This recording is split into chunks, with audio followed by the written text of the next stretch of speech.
The Arabian Desert has been known as just that, a desert, including in archaeology. It was thought that there had been no Iron Age activity in the area. The Iron Age was around 1200 to 500 BC. However, research conducted over the past 30 years or so has slowly changed the knowledge and understanding of the habitation and culture of this area. And not just from the Iron Age, but long before that.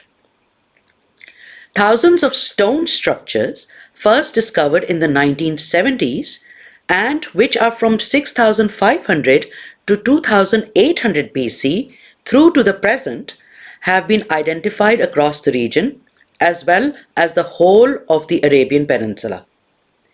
They range from burial markers, tower and pendant tombs, and open-air structures, also known as gates. The gates are now known as mustatils, meaning rectangle in Arabic. Studies of these structures conducted using satellite imagery and aerial surveys identified almost 1,000 mustatils in Al-Ula and Khyber areas of Saudi Arabia. An additional 39 mustatils were found through ground surveys of Al-Ula, which revealed a number of previously unknown features.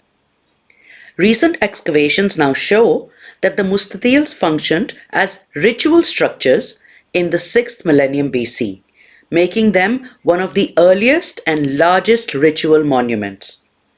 This means that Arabia housed one of the earliest ritual monument sites, older than the Stonehenge and the Egyptian pyramids. While some observers had suggested that the mustatils served as animal pens or traps, the researchers of this new study say that their walls were not high enough to contain animals. Instead, they point to ritual activity, as is evidenced from cow, goats, sheep, and gazelle bones, all animals that could have been ritual offering. However, there were no human remains, and there also does not seem to be any domestic occupation of the sites. What is even more fascinating is that radiocarbon dating of the bones places them to between 5300 to 5000 BC. This means that they are 2000 years older than the Stonehenge and the Egyptian pyramids. The mustatils are made from sandstone available in the surrounding landscape and are between 65 to 2000 feet in length. The study has characterized them into three types: simple, complex, and double. Most of them feature certain components such as a head, courtyard, long walls, a base, and in the case of the complex types, a series of associated features including circular cells and niches. The head is generally characterized by a rectangular platform made of either sandstone slabs or local stones, placed higher than any other part of the structure. The overall stone structures have an open, elongated, and empty courtyard with the head at the top, as well as a base and boundary walls. Some complex types also have stone structures and standing stone pillars, and some had doorways blocked by the humans who used them, perhaps to indicate that they were no longer in use. It also seems that the empty courtyards were also used at later dates to build funerary structures by subsequent human populations.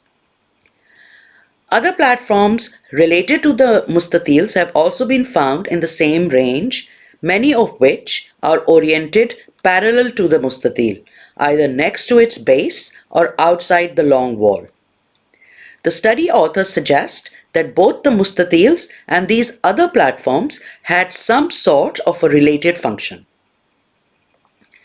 The researchers also think that climate variations during the late Pleistocene, that is from around 129,000 years ago, and the early Holocene, that is around 11,650 years ago, resulted in migration of people and dispersal of technologies in the region, similar to what has happened everywhere else in the world. The animal bones and horns offer the first evidence of a Neolithic cattle cult in northwestern Arabia, considering that cattle was a valuable commodity of the early pastoral inhabitants of that area. This has been obvious from rock art found in the region depicting scenes of both cattle herding and hunting. The mustatils, therefore, could have functioned as monuments for the cults or as territorial markers, potentially denoting ancestral pasturage or some other form of connection with the landscape, according to the study. The authors also suggest that the mustatil tradition may represent the development of cult ideology in Neolithic northwestern Arabia. Of course, more research needs to be undertaken to understand human settlements from that time to further clarify the situation. But the concentration of the mustatils suggests a dense occupation of northwestern Arabia. As the authors conclude, the scale and form of these structures make them unique to the region, highlighting the robust local component of the Arabian Neolithic. As such, mustatils may become key in articulating the regional and interregional relationships present in Arabia during the Middle Holocene and one of the earliest large-scale monumental building traditions known to date. I'm pretty sure that we are going to be bombarded with a host of new research and information from the Arabian Peninsula in the near future, and I can't wait. Thank you for joining me on 360 on History. See you again soon.